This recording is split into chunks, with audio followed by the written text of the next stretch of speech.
I'm Dylan Black. Welcome back. The book is called Legends, Folklore and Other Tales, Stories of a Haunted Stittsville.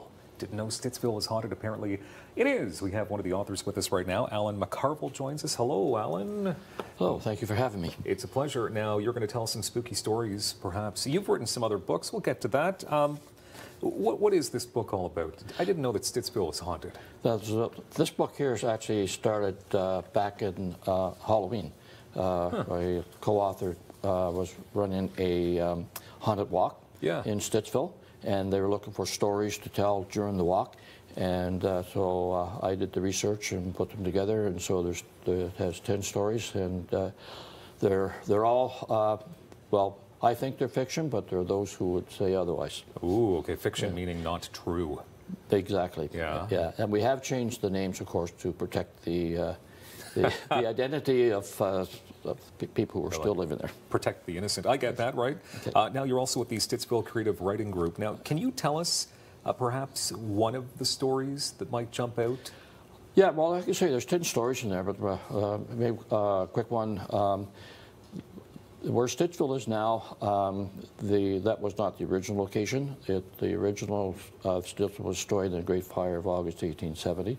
And during that fire, there was a loss of life. A young boy died while saving the lives of the family that he was living with. And that occurred on August 17th, 1870. Since that time, a couple of incidents have occurred. They're in the book. One was that a little girl was playing in her backyard and got away from her mother and entered into the pool that they thought was locked, but she managed to get in, and a voice came and yelled at the mother to hurry to the pool. The mother did, found the child and saved her. In another case, there's a young boy who was playing soccer with his friends, and like all kids, when they get all excited about the game, they forget what's going on, they take off, and anyways, he was chasing the ball and right onto the main street, and all of a sudden the voice said stop, and the force grabbed him and hauled him up, and just as the truck went by and almost hit him. So people would say, that's coincidence, but then both occurred on August 17th. That was the date, and in both cases the children were descendants of the family with whom the boy was living with. So. Did it take a lot of research to go into these 10 stories? It takes time, yes, because it's you have to look at finding the big thing I find in doing the research is that back in the 1850s, 60s, 70s, things were well documented, but unfortunately the record keeping was good, but the record retention was not. Okay. Yeah. You are actually benefiting something, great organization, the Goulburn Museum.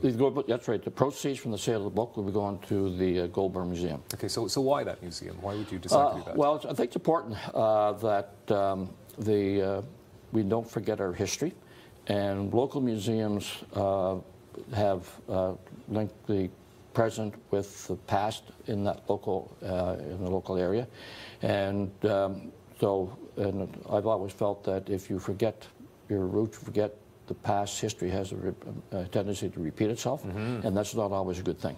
No, probably not in the case of the stories going on in here, for sure. Okay, so I know that you have a couple of book launches coming up as well, and allansbooks.com with details, but can we talk about your other books, because you brought you have a Chronicles going on. These 3 books here are the Pegasi Chronicle series, and basically what it is, it's a coming-of-age story told in the context of a fantasy story. It's for the teen young adult is the target audience, and I won't go into a lot of details about the story itself, but it started off as 1 book, and then this is the 3rd book, which just came out at Christmas, and there's going to be a 4th book because I just can't seem to finish the story. Really? Yeah. That's a good thing. Lots of ideas still to come. That's right. Okay.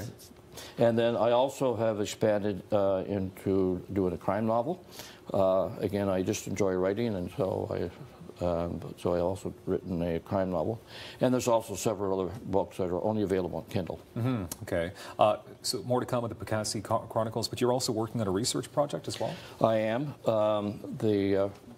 When I started doing research for this book, one of the things I was looking at was crime and punishment in Victorian times. And I came across a story that took place in Peterborough. Ontario, back in 1850. And it was that's a sad story. A young boy was accused of murder. He was convicted and sentenced to hang, even though he was only 11 years old. Fortunately, or unfortunately, depends on your point of view, the young lad his sentence was commuted to life imprisonment.